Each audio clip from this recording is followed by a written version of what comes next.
కృపగల దేవుడు మన ప్రభు అయిన యేసయ్య పరిశుద్ధ నామములో కూడి వచ్చిన మీ అందరికీ నా హృదయపూర్వకమైన వందనాలు తెలియజేస్తున్నాను. ఈ 15వ రోజు ప్రభు మనకిచ్చిన వాక్యాన్ని ధ్యానం చేసుకుందాం. యోహాను సువార్త 3వ అధ్యాయము 19 నుంచి 21 వచనాలు చదువుకుందాం. యోహాను సువార్త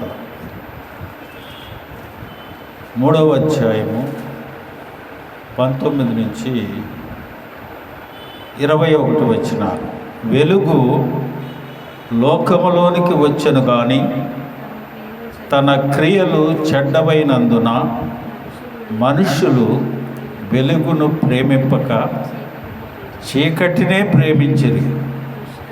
దుష్ట కార్యములు చేయు ప్రతివాడు వెలుగును ద్వేషించును, తన క్రియలు దుష్క్రియలుగా కనబడుకుండునట్లు వెలుగునొద్దకు రాడు.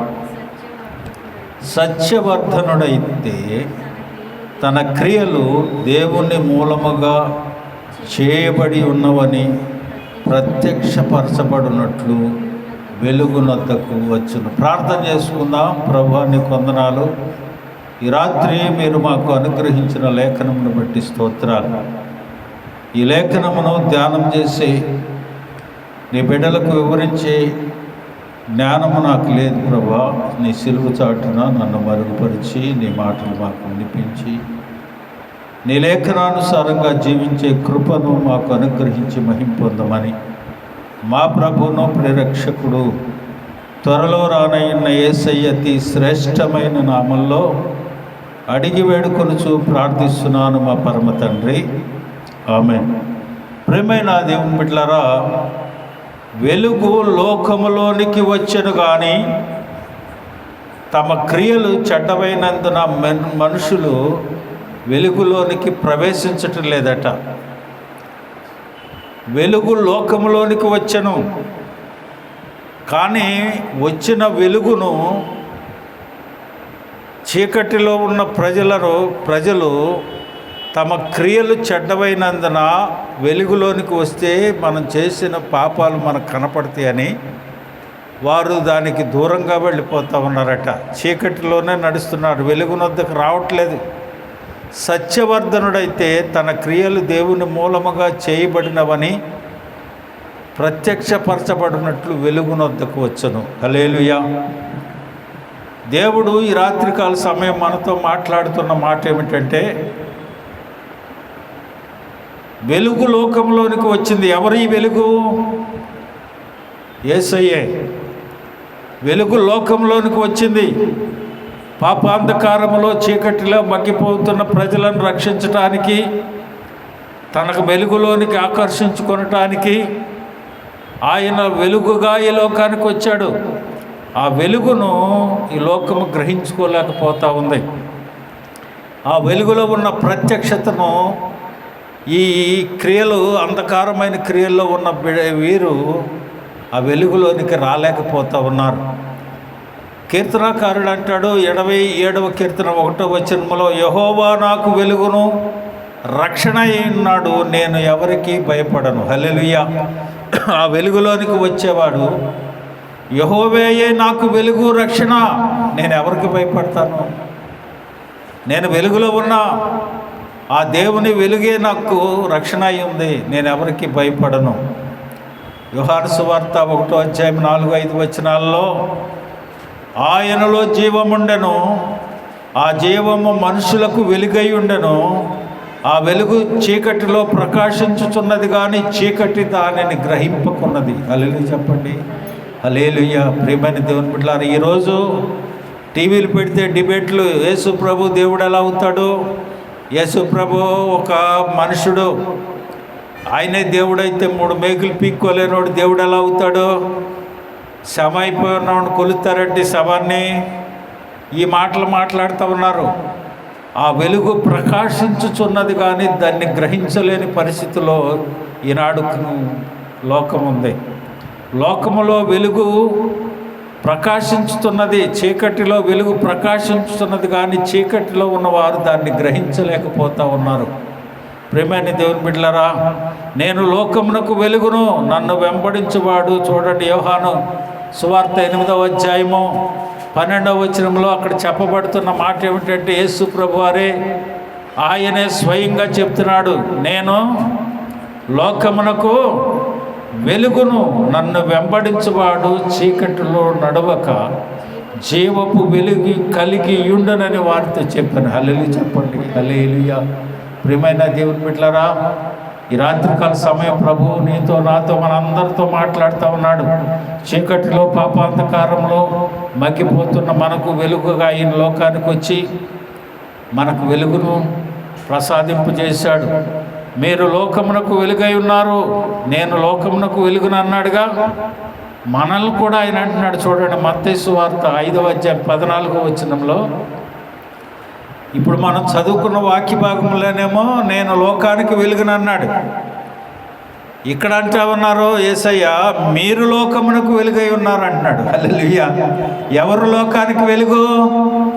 యేసయ్య వెలుగై ఉన్నాడు. ఆయనను వెంబడించిన వారు కూడా లోకానికి వెలుగుగా ఉండాలి. ఎలా ఉండాలి? వెలుగుగా ఉండగలుగుతున్నారా ఎవరన్నా? వెలుగును మనం పొందుకున్నాం. దేవుని వాక్యం అంటుంది, ఎవడైనాను దీపం వెలిగించి కొంచెం కింద అయినను మంచం కింద అయినను చాటు చోటునైనా పాత్ర కింద అయినా పెట్టడు, కానీ అది ఇంట ఉండి వారికి బయట వారికి వెలిగించుటకు దీపస్తంభం మీద పెట్టమని దేవుని వాక్యం అంటా ఉంది. నీ వెలిగించబడటం కాదు, అనేకులను వెలిగించేదానిగా వెలిగించేవాడుగా ఉండాలి. నేను లోకానికి వెలుగును, మీరు లోకానికి వెలుగై ఉన్నారు. హల్లెలూయా.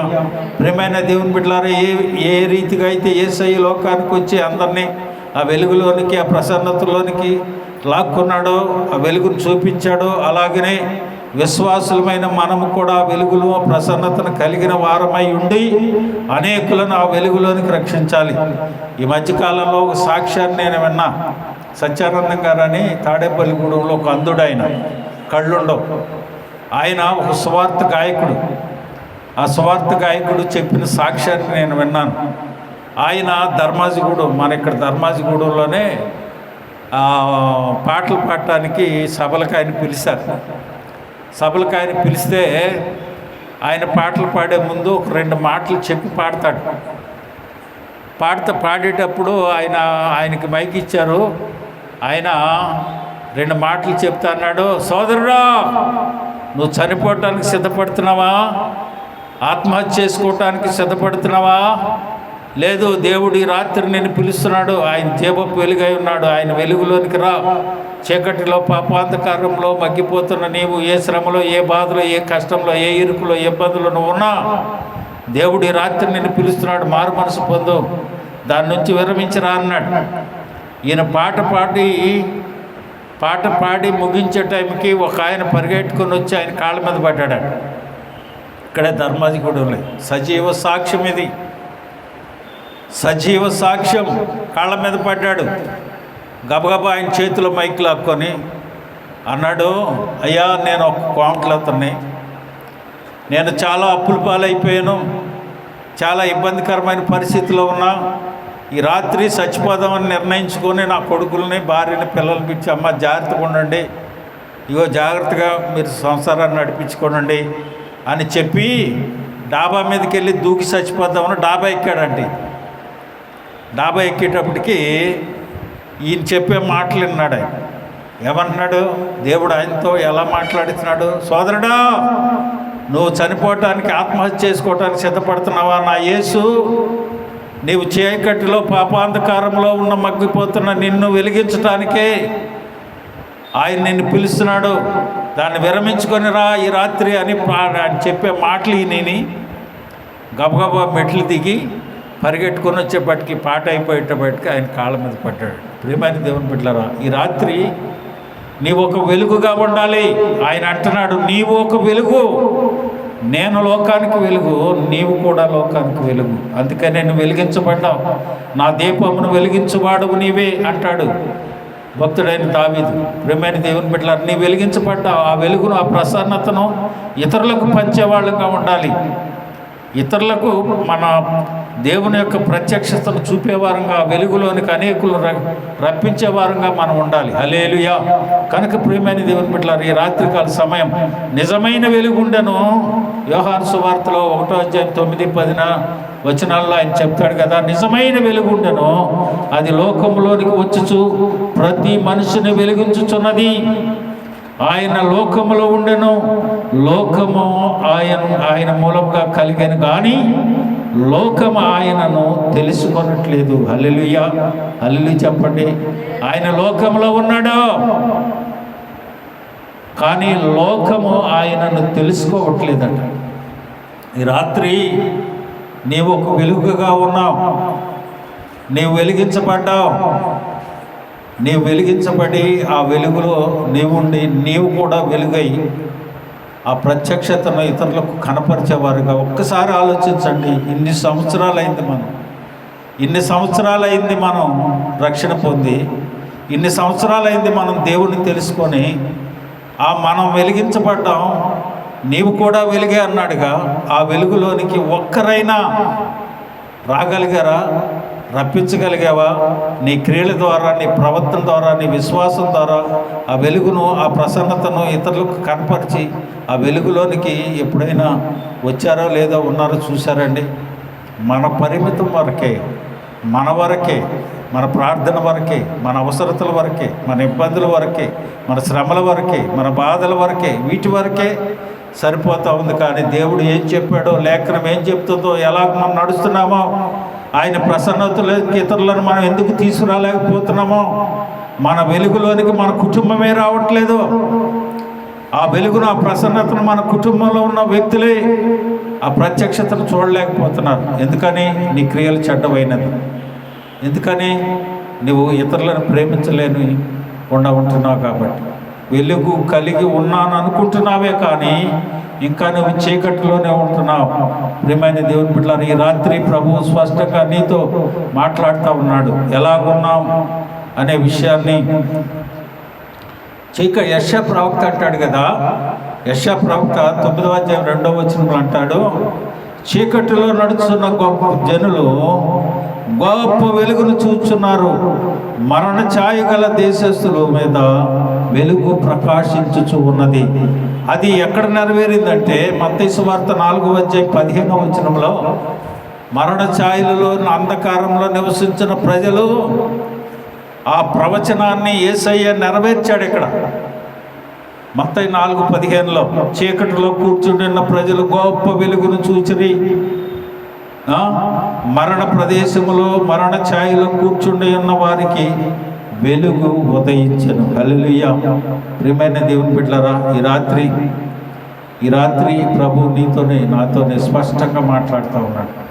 ఆ వెలుగు పొందుకున్న వారు ఎలా ఉంటారో, ఆ వెలుగు పొందుకున్న వారికి ఫలితమేంటో కొన్ని వచనాలు చెప్పి ఒక 5 నిమిషాల్లో ముగిస్తాను. చూడండి. నీ యొద్ద జీవపు ఊట కలదు, నీ వెలుగు పొందియే మేము వెలుగుచున్నాము. వెలుగు పొందిన వారు ఎలా ఉంటారు?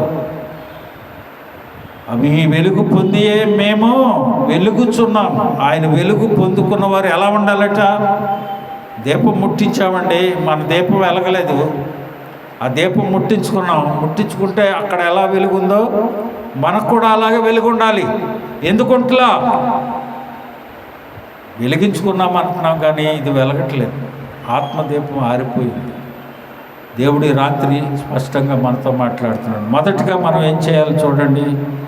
43వ కీర్తన భక్తుడైన దావీదు అంటున్నాడు 3వ వచనంలో, నీ వెలుగును సత్యమును బయలుదేరజేయము. ఆ వెలుగు ఏం చేస్తుందంట? ఈయనకి అవి నాకు త్రోవ చూపును. ఏం చూపుతుందంట? వెలుగు ఏమవుద్ది? కరెంట్ లేకపోతే ఏమవుతుంది? చీకట్లు ఉంటుంది. కరెంట్ ఉంటే ఏమవుద్ది?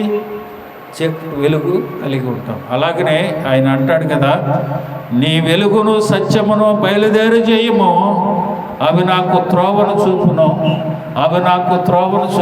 అవి నీ పరిశుద్ధ పర్వతమునకును నీ నివాస స్థలమునకును నన్ను తోడుకొని పోవును. ఆయన వెలుగు పొంది ఉండకపోతే ఆయన ఉండే దగ్గరికి, ఆయన పరిశుద్ధ పర్వతానికి నువ్వు వెళ్ళవు.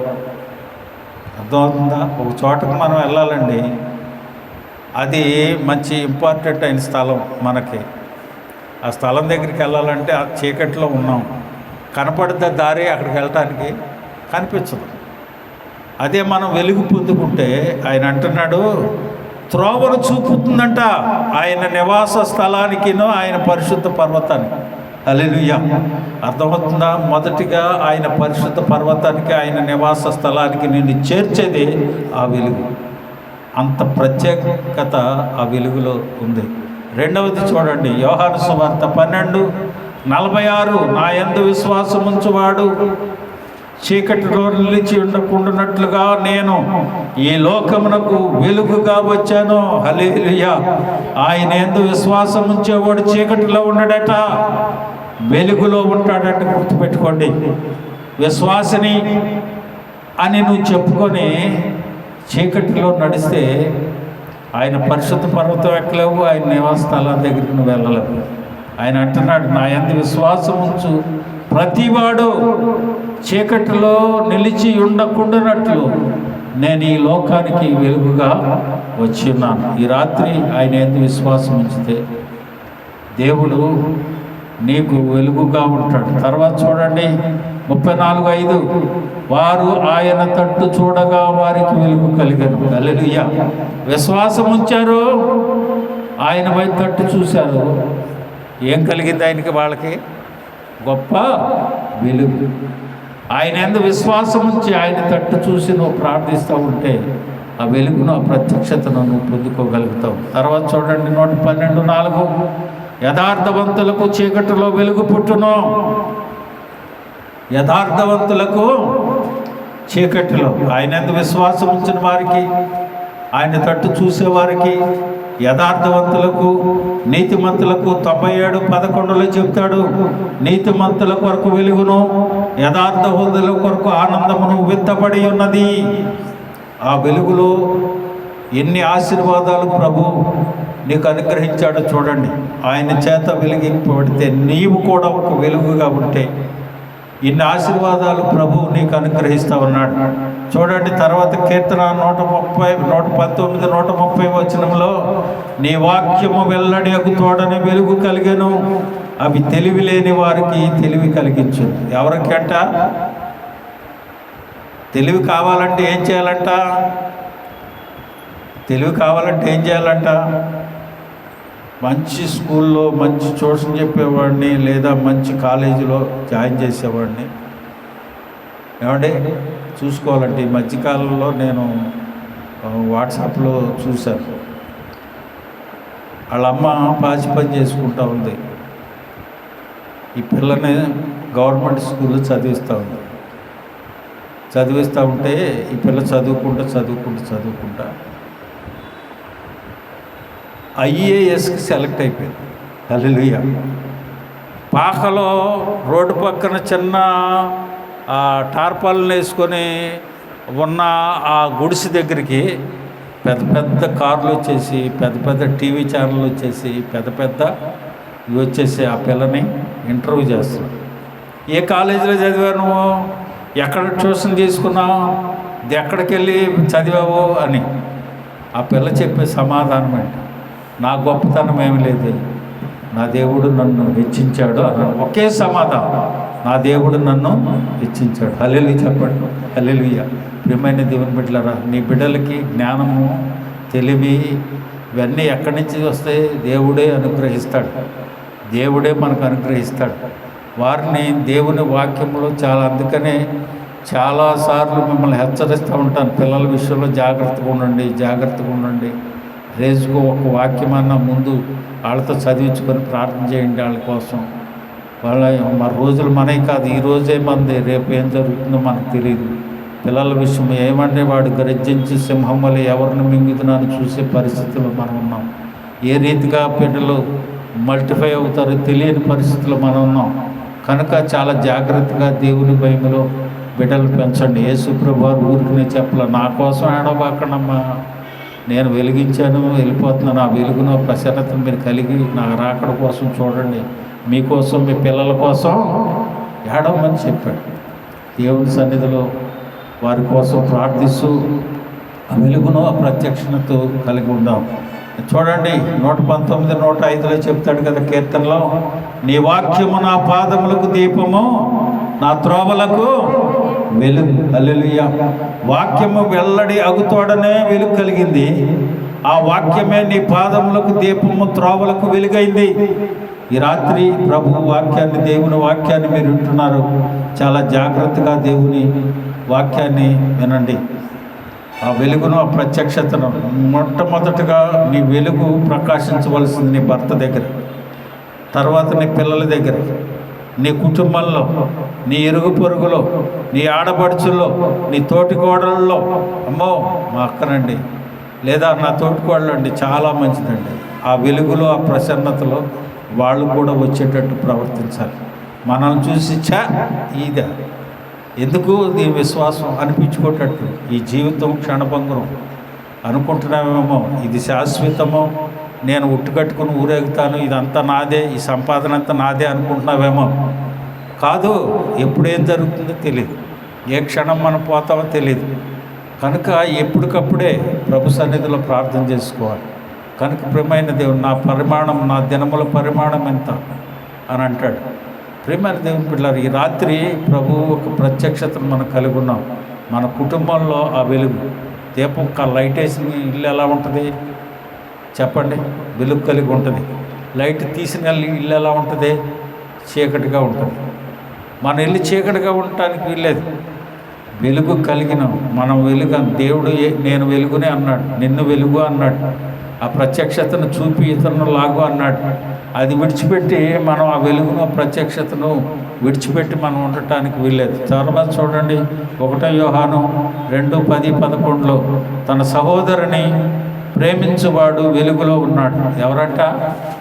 ఎవరు వెలుగులో ఉంది?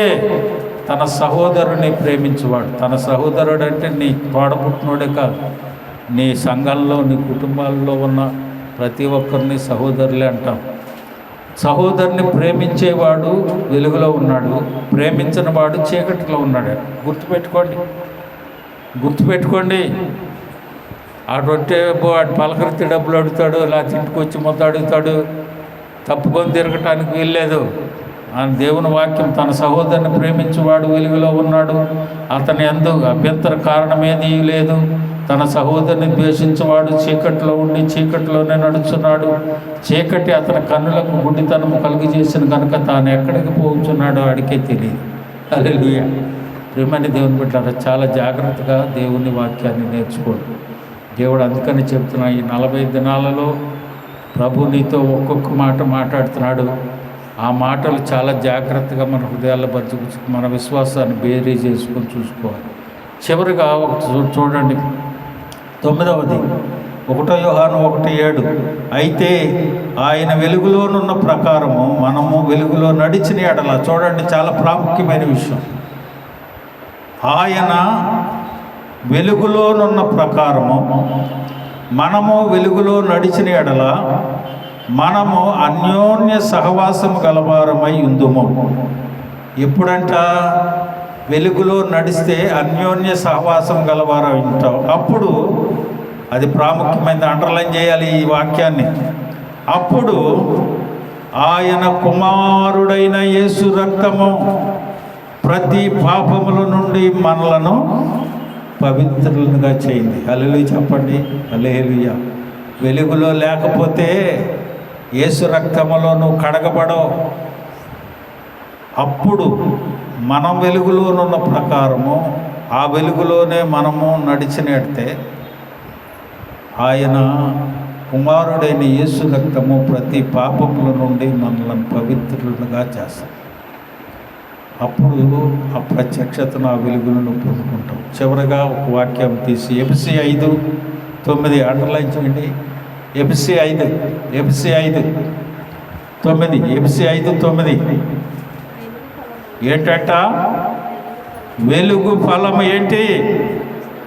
సమస్త విధములైన మంచితనం. వెలుగు ఫలము. చివరిగా ప్రభు అంటున్నాడు, వెలుగు ఫలము సమస్త విధములైన మంచితనము, నీతి, సత్యమును వాటిలో కనపడుతున్నాయి. ఒకసారి ఆలోచించే, నీ గుండెల మీద చేసుకొని, నీతి ఫలం నీలో ఉందా? వెలుగు ఫలం నీలో కనిపిస్తూ ఉందా? నీతి, మంచితనము, నీతి, సత్యము దానిలో కనపడతాయి. ఆ వెలుగులో ఏం కనపడతాయంట? వెలుగులో ఏం కనపడతాయి? మంచితనము, నీతి, సత్యం.